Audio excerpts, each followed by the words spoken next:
Hey guys, welcome back. This is our last example for the course. So you made it to the end. Congratulations.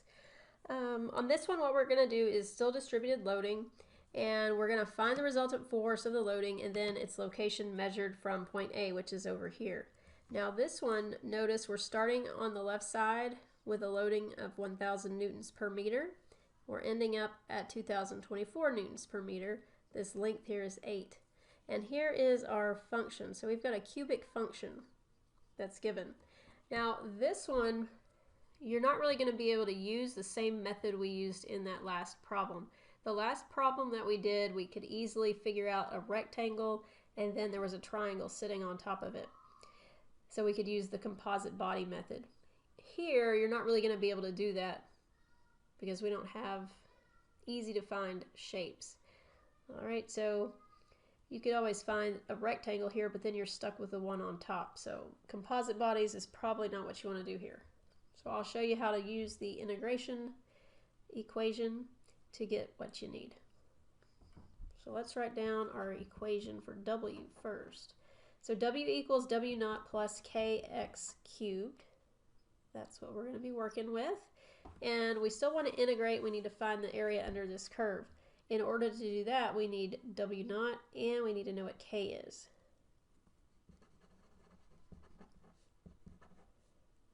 Now, W naught, that's going to be like your initial W value. So that's going to be your lowest value over here we're starting with. So that's going to be 1,000 newtons per meter. And then you're going to add to that as you go along the x-axis. Okay, so this is just your starting point. Then you're adding this K times x cubed as you move to the right.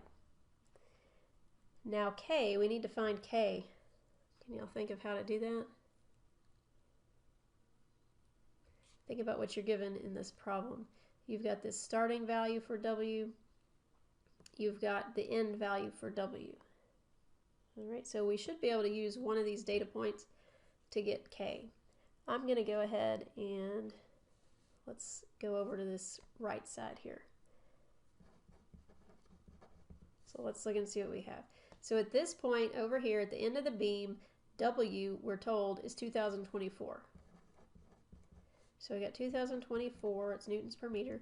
That has to equal W naught, which we already said was 1,000, because that's what we started with. Then we're going to have plus K times x cubed. At this point, what's x? X is going to be 8. So we're going to have 8 meters, cube that. Now look what we have. We have one unknown.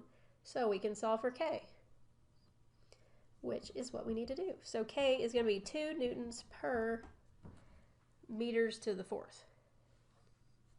Now that we have these two things, we can write out this equation. Okay, so W is going to be 1,000 plus 2x cubed. Now this is what we're going to use when we do our integration. Remember, the resultant force is going to be the area under this. Okay. So we have that. And remember, we have the equation that dA is W of x dx. All right, so we know that. And then we're wanting to find the location measured from A. So we also know that x bar, because remember this is going to act at the centroid of this, is going to equal the integral of x dA over the integral of dA. And that then equals the integral of x dA over FR, because the integral of dA is FR. Okay. So now we've got that. And you can extend this out. We already know what dA is. I should have done this a minute ago. That's going to give us the integral of x dA is Wx dx. And then put that over FR. Okay, so it all goes back to finding the area under this W function. And this top part, remember, was finding the moment. Okay, and then with that we can get the location. So now let's go ahead and get FR. So we already said it's W times dx. We already have W. So we're going to have 1000 plus 2x cubed dx. Think about what your limits should be. We're integrating over x. What do you think the limits should be? Hopefully you said 0 and 8. Now this is a pretty simple integral to do, so you're just going to have 1000 times x plus 2 over 4x to the 4th. Evaluate at 0 and 8. That's going to give you 10,048 newtons. So this here is our resultant force. All right, so we have our resultant force. Now we need to know where it acts. Remember, it's going to act at that centroid location. So that means we just come up here, use that equation to find the centroid, then we know where that resultant force is going to be acting. So x bar is going to be x times w of x times dx. Take the integral. Limits are still 0 to 8.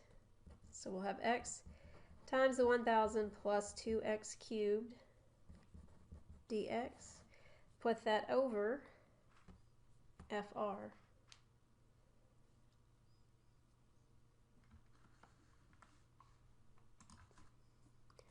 Which is the 10,048 newtons. Now let's go through and integrate the top. Notice you're going to have 1000 times x. So when we integrate that, you're going to get 1000 times x squared over 2 plus, when we do this term, we have 2 times x to the 4th. So when you integrate, you're going to have 2/5 times x to the 5th. We need to evaluate at 0 and 8. And then put it over FR again. So this is going to end up giving us 41,107.2 over 10,048. So the centroid location is then 4.49 meters. All right, so now we've got this x bar, which is our centroid location. So if we come up here on the drawing, it's a little more than halfway, so let's just say it's right here. Our resultant force will act right there. All right, so just two ways of solving these problems. If you have something like this where you're not going to be able to use the tables with the simple shapes like triangles or circles, for example, you want to do the integration method. All right, so you'll just find your W curve. Then you want to find the area under that curve, so you just need to integrate W of x times dx. And then after you do that, you can find your location by just finding the centroid using this equation here. All right, so there you go. Now this one is with x. The other problem was with x also. If we were going to have a distributed load in the y direction, then you would be integrating with respect to y in here, okay? And your w would be w of y. All right, guys. Hopefully that helps you out, and now you have a better idea about distributed loads and where they act.